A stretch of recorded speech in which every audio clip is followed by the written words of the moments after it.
getting a phone call. So we'll pick this up in a few minutes. What's going on, everybody? Today, gonna dive into the extraordinarily fun and pyrotechnic world of MLS roster rules, of how arcane and difficult to understand they are. This was probably the most requested video in the comments, and I figured this would be useful at any time to hopefully try to explain roster rules a little bit better to casual fans or even the in-depth fans, because even somebody who, dedicates my entire professional life to this league, there's a lot of times where I'm asking for clarification from sources and looking into things, and even I'm not always entirely confident on my first interpretation of rules, because they are difficult to understand and they always change. So I'm going to try to break it down to the basics of like what fans need to know, what anybody consuming the league needs to know, to try to not overcomplicate things. So the first part of the video is going to be, really all you need to know. And then we can dive into the weirder stuff and the more deep stuff for any sickos who want to stick around. But again, the first part of this section is really what you need to know to have a grasp on MLS roster rules and everything that it is in 2024 that, hey, maybe it'll change next year. So maybe this will be out of date pretty quickly, but let's get after it. All right, let's start with the basics. Look, there's a salary cap. There is a figure. There is a number to this, but it makes things more complicated, honestly. Like, as backwards as that sounds, there is a firm number that the salary cap, but it is no way like a hard figure, and it's not even really a real figure in terms of actual money spent by every club. So I'm just going to defer that to later. What you need to know is that every team is allowed 3 designated players. That means you can pay these players whatever in the hell you want. They all hit the salary cap at a fixed charge. Players who are older than 23, they hit the charge at the salary budget max, which last year was $651,000. This year, it'll probably be raised just a little bit, but nothing too crazy. For young DPs aged 21 to 23, they hit the cap at $200,000, which is very useful in roster building and very cap friendly. And then young DPs younger than that, 20 or younger, is $150,000. Again, that $200,000, $150,000, that is very, very useful in roster building, and it helps kind of stretch the cap very much further. Again, so Lorenzo Insigne is making $15 million this year. He hits Toronto's salary cap at $651,000. Denny Bouanga is on $2.5 million or whatever it is. He hits LAFC's cap at $650,000. Like, that is the beauty of the designated player rule, which came into effect when the LA Galaxy signed David Beckham, as a rule created to sign a player like David Beckham, so he wouldn't have to be beholden to the salary cap rules, because there would be no way to sign him if he was beholden to the salary cap rules. It started with 1 slot per team. It has been increased to 3 now. And there's been other permutations of U22 initiative slots that we'll get to, and other ways that the league has tried to increase the ability for some of the clubs to spend whatever the hell they want, but also keeping parity close and keeping everything kind of together. The U22 initiative rule came in a couple years ago. MLS teams are allowed up to 3 U22 initiative players. That means players 22 or under can be signed from abroad, and they hit the roster at a fixed salary cap, at a fixed salary budget charge. That budget charge is $200,000 for players aged 21 to 23 or 20 to 23, and $150,000 for younger than that. Again, these are extremely useful. Their transfer fees aren't accounted for in the budget charge, which is very lucrative. So that means you can sign a player for like Inter Miami has done this really, really well. Tomas Aviles was signed for $7 million, the most expensive center back in league history. He hits their cap at $200,000 because of the U22 initiative. Teams can have up to 3 if they have anything but 3 senior DPs over the max budget charge. And again, that sounds complicated, and over-explaining it's probably going to be complicated as well. But just know, in any situation other than 3 senior DPs over the max budget, which is 1.65 from last year, you can have 3 U22 initiative players. Some teams that we're going to kind of dive into more, Nashville SC, they can only use 1 U22 initiative slot because their 3 DPs are all senior. But a team like Atlanta United with Thiago Almada as a young DP, they can use all 3 U22 initiative slots. And it's my preference if I was running a team, and a lot of GMs that I talk to agree, all teams should be using 3 U22 initiative slots, particularly if you have the discretionary budget, if ownership are ready to put up more money. It's a way to kind of increase depth, get high-quality young players, talented young players, without having the expectation of a designated player. Transfer fees are included in regular salary budget charges. For instance, if a player is signed for a $1 million transfer fee and he agrees to a 4-year contract, that transfer fee is divided over the guaranteed contract. So if he's making $500,000 on his contract, his budget charge is $750,000 because of the $250,000 that is added with the transfer fee. So that's why the U22 initiative slots are so valuable, because it's expensive young players. Again, Aviles was $7 million. Facundo Farias was $5 million, and Diego Gomez was $3 million. All of those players hit the salary cap at $200,000 rather than a whole lot more. Or, Aviles would have had to have been a designated player because of his transfer fee and salary. So that's why these are so useful. But there are players like Atlanta United just signed Stian Gregerson for $2 million, a center back. He's going to hit the budget without being a DP, because that $2 million is going to be spread over the life of his contract, and they're able to work that salary budget charge underneath the max, which again is 1.65 last year. Almost all teams start with 8 international roster spots. I say almost because these spots can be traded, and for a long time there haven't been any trades outside of just a one year trade for international roster slots. That's the norm. That's really all that's been happening over the last few years. 15 years ago there were a couple trades of international roster slots in perpetuity. Real Salt Lake traded one. Red Bulls, there was a couple ones, which is funny to look at. That most teams start with 8. But not all teams, because of a couple of those trades. But again, not to overcomplicate things, you start kind of with 8 international roster slots. Those can be traded. International players who receive green cards do not count as international roster spots. They count as domestic players in this league. So you think of, we'll go back to Nashville. Hani Mukhtar, Randall Leal, Anibal Godoy. Those are all international players, but they all have green cards, so they don't count towards international roster spots. That's why Nashville has been able to trade roster slots every year to get allocation money to kind of stretch their cap. Again, the max salary budget charge was $651,000 in 2023, and the maximum that you're able to buy down is $1 million above that. So again, what nothing has been released for 2024, which is a little bit annoying because it's January 24th. We're less than a month away from the season starting and roster compliance day, and they still haven't announced the 2024 roster rules, the official stuff. But yeah, so that's what the salary budget will be, something around there.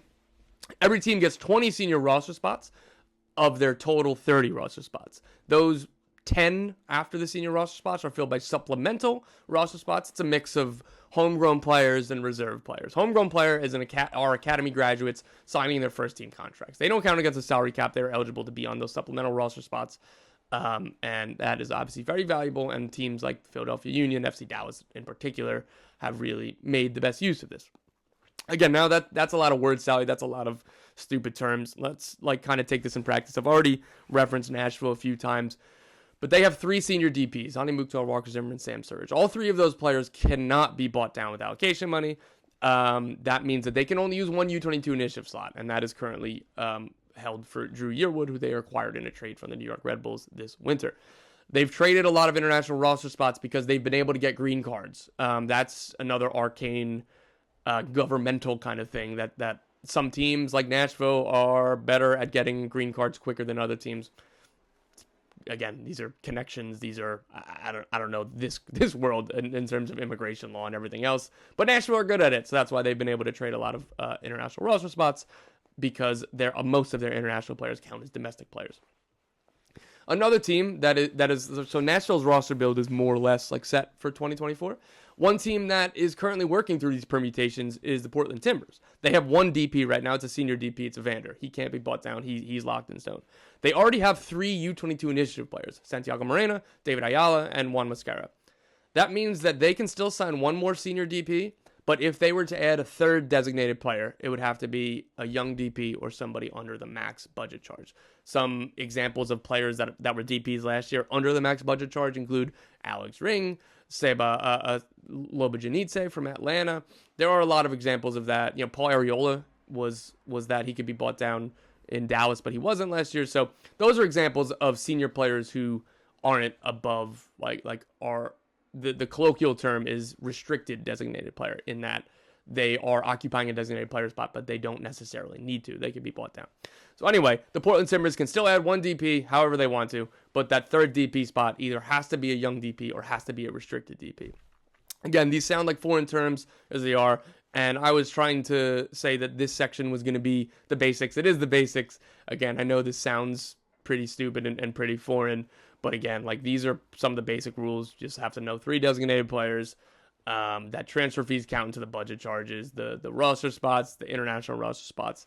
That's how the budget is all configured, and you'll be able to follow these transfers at a pretty solid level if you kind of have a hold on these rules, which again might change in the future, but for this year right now, that's the basics. And again, like just keep coming back to that for a basic understanding of roster building in MLS.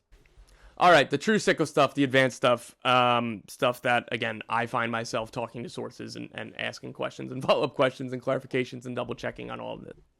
So again, the salary budget technically being $5.2 million doesn't make it any easier to understand because teams spend significantly more than that in terms of real money. And with all the allocation money that stretches the salary budget, I believe last year, like the team that technically spent the least amount of money on just salary at all was like 10 or 11 million, whatever it was, right? And that doesn't even include factoring in transfer fees and everything else. So again, technically 5.2 million, but again, Lionel Messi counts as 650,000, where in reality he's like 20 million or whatever the baseline number is of his salary. Like again, Tomas Aviles counts as 200,000, when in reality it was a 7 million transfer, and whatever his salary is, 600,000. So again, like yeah, 5.2 million was technically the salary budget in 2023, but I think it makes things more confusing than anything else. I don't think that it's really worthwhile to dive into, because again, allocation money is, you can just view it as a way, like a salary budget mechanism. Teams all get 1.9 million in GAM every year.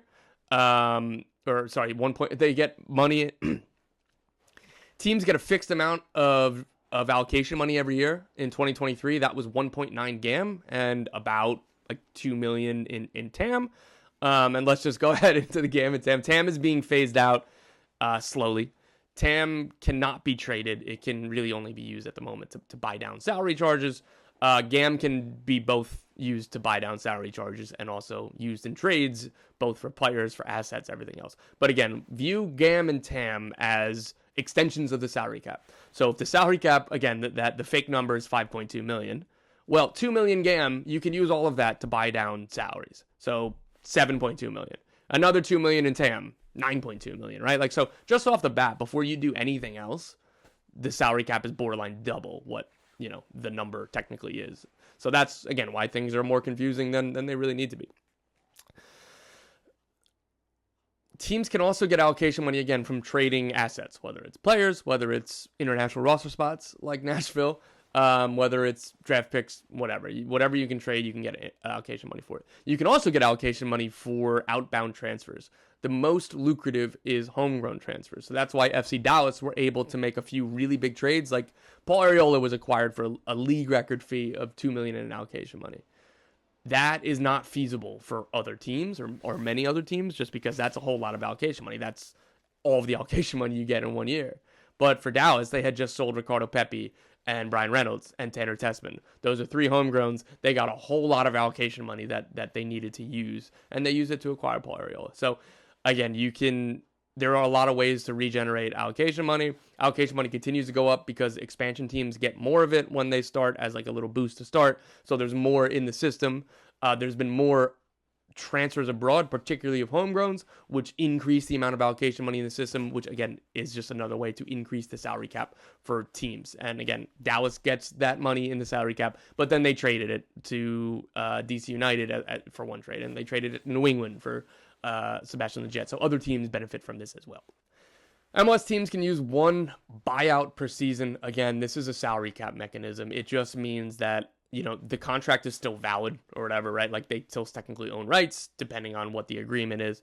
But they still have to pay the player, but they just don't count towards the salary cap in the salary budget, and they can't appear in games, obviously. Like the LA Galaxy had to buy out Gio Dos Santos, and then he ended up going to Club America. Matias Pellegrini had to be bought out by Inter Miami, but technically was with this under contract with the organization through the second team, and then loaned to South America, right? Like, so there was a bunch of, like, every situation is different. Jurgen Damm was bought out by Atlanta He ended up going back to Mexico. Joe Corona was bought out by Houston.